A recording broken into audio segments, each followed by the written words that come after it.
Auto से उतरने के बाद मैं भागता हुआ स्टेशन में दाखिल हुआ। सीढ़ियां चढ़कर उतरकर जब तक मैं प्लेटफॉर्म नंबर 4 पर पहुंचा तब तक मेरी ट्रेन आधा प्लेटफॉर्म छोड़ चुकी थी। मैंने दौड़कर ट्रेन पकड़ने की एक आखिरी कोशिश भी की, मगर उसका कोई फायदा नहीं हुआ। अब मेरे पास सिवाय यहां पर रात गुजारने के और कोई चारा नहीं था, क्योंकि मेरे घर की तरफ जाने वाली ये आखिरी ट्रेन थी। थका हारा मैं प्लेटफॉर्म में लगी एक बेंच पर बैठ गया और जोर जोर से हांफने लगा। तब रात के 8:30 बज रहे थे और ठंड का आलम तो ये था कि मेरे हांफते वक्त मुंह से धुआं निकल रहा था। अब मैं इस सोच में पड़ गया कि आगे क्या करूंगा। दरअसल मैं यहाँ यानी इस पतालपुर गांव में किसी काम के सिलसिले से आया था। काम निपटाते निपटाते रात हो गई और अभी कुछ देर पहले आखिरी ट्रेन भी छूट गई। एक बार को तो मैंने सोचा यहीं इसी बेंच पर लेटकर किसी तरह से रात कटा देता हूं, मगर तभी एक तेज ठंडी हवा के झोंके ने मुझे ये एहसास करवा दिया कि मैं ऐसा नहीं कर सकता। और तो और वो स्टेशन इतना छोटा था कि उसमें कोई वेटिंग रूम भी नहीं था। ये तो पक्का था कि मैं स्टेशन में नहीं रुकने वाला। लिहाजा मैं स्टेशन से बाहर निकलकर आसपास कुछ ढूंढने लगा, कोई ऐसी जगह जहां मैं रात भर बिना किसी तकलीफ के सो सकूं। मगर मेरे आसपास मुझे खाली रास्ता और बंद दुकानें ही नजर आ रही थी। कोहरे ने चारों तरफ अपना पैर जमाना शुरू कर दिया था। अभी मैं आगे के बारे में सोच ही रहा था कि तभी मुझे मेरे कंधों पर पीछे की तरफ से किसी का ठंडा हाथ महसूस हुआ। मैं चौंकते हुए तुरंत पीछे पलटा तो पाया कि ठीक मेरे पीछे मेरी ही उम्र का एक आदमी खड़ा है। इससे पहले कि मैं कुछ बोलता उस आदमी ने ही कहा, यहाँ कोई होटल नहीं मिलेगा। उस आदमी के मुंह से ये सुनकर मैं काफी हैरान हुआ कि आखिर इस आदमी को पता कैसे चल गया कि मैं होटल ढूंढ रहा हूं।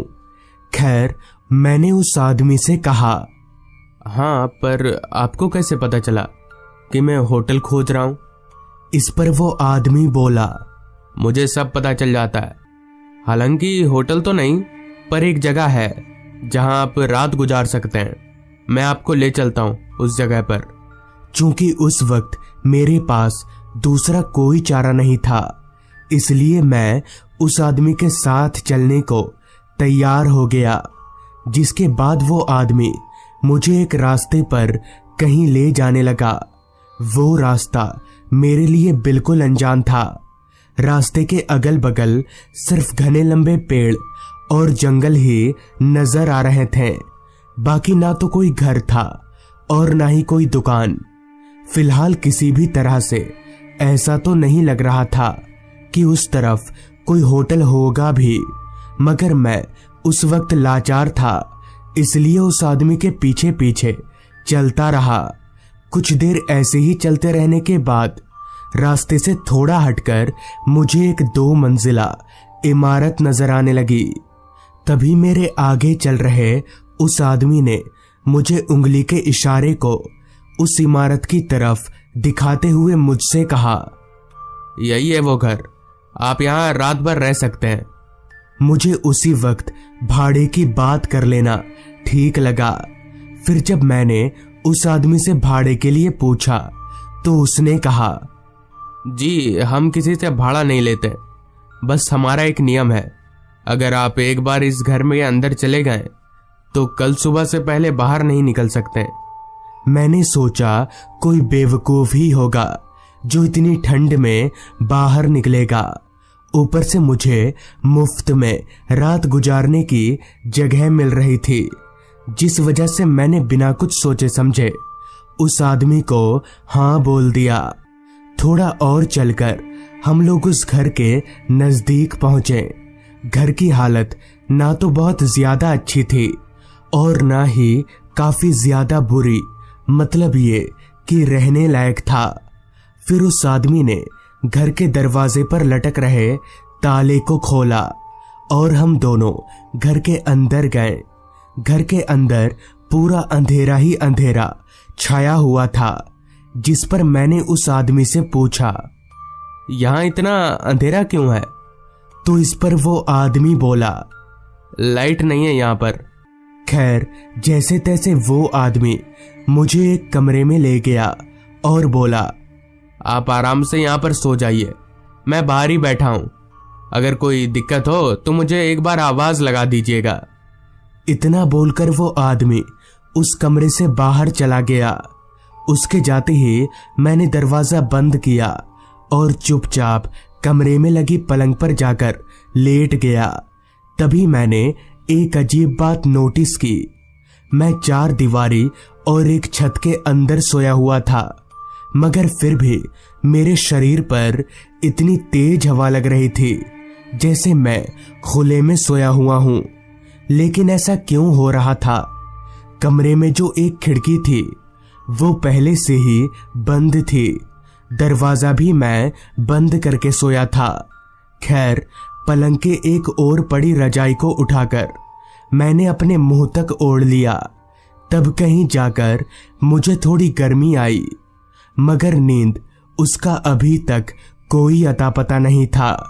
बहुत देर तक रजाई के अंदर होने की वजह से मुझे घुटन सी होने लगी, इसलिए मैंने अपना सिर बाहर निकाल लिया।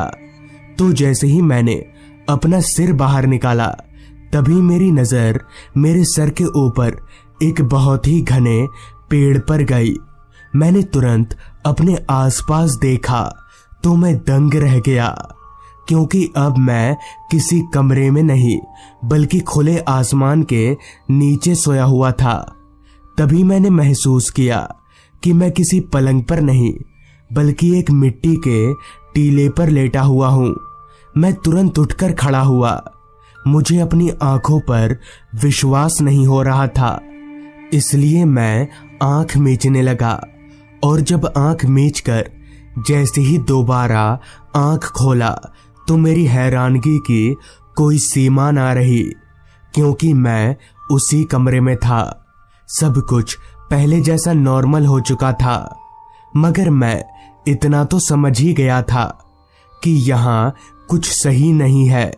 लिहाजा मैं उस कमरे का दरवाजा खोलकर बाहर निकला और हॉल में आकर उस आदमी को ढूंढने लगा जो मुझे यहाँ लेकर आया था, मगर मुझे वो आदमी हॉल में कहीं पर भी नजर नहीं आ रहा था। अब मुझे पूरा यकीन हो चुका था कि जरूर दाल में कुछ काला है, जिस वजह से मुझे उसी वक्त वहां से निकल जाना ही बेहतर लगा और मैं वापस अपने कमरे में सामान लाने चला गया। सामान समेटकर मैं जैसे ही कमरे के दरवाजे पर पहुंचा, तभी अचानक मेरे सामने वही आदमी आकर खड़ा हो गया, मगर अब उसका चेहरा पूरी तरह से बदल चुका था। उसकी आंखें पूरी तरह से काली पड़ चुकी थी और चेहरे पर किसी धारदार खंजर के निशान थे। उस आदमी के हाथ में भी एक धारदार खंजर था और वो लगातार मेरी ओर बढ़े आ रहा था। मुझे समझ नहीं आ रहा था कि अब क्या करना चाहिए। उस वक्त पर मेरा दिमाग पूरी तरह से ब्लैंक हो चुका था, मगर तभी मेरी नजर उस कमरे में लगी कांच की खिड़की पर गई। उस खिड़की में किसी भी तरह की कोई रेलिंग नहीं थी। मैं तुरंत उस खिड़की की ओर भागा और खिड़की खोलकर तुरंत नीचे कूद गया। हालांकि थोड़ी बहुत चोटें आई, मगर उस वक्त मेरे पास उतना वक्त नहीं था कि मैं बैठकर चोट सहलाऊं। लिहाजा मैंने वहां से दौड़ लगा दी। भागते वक्त मैंने एक दफा पीछे पलटकर भी देखा, लेकिन वहां ना तो वो घर था और ना ही वो आदमी। दौड़ते दौड़ते मैं सीधे स्टेशन पहुंचा। पूरी रात किसी तरह से स्टेशन में ही गुजार दी। हालांकि मुझे तब भी डर लग ही रहा था कि कहीं वो आदमी यहाँ फिर से ना आ जाए, इसलिए मैं स्टेशन मास्टर के कमरे में चला गया।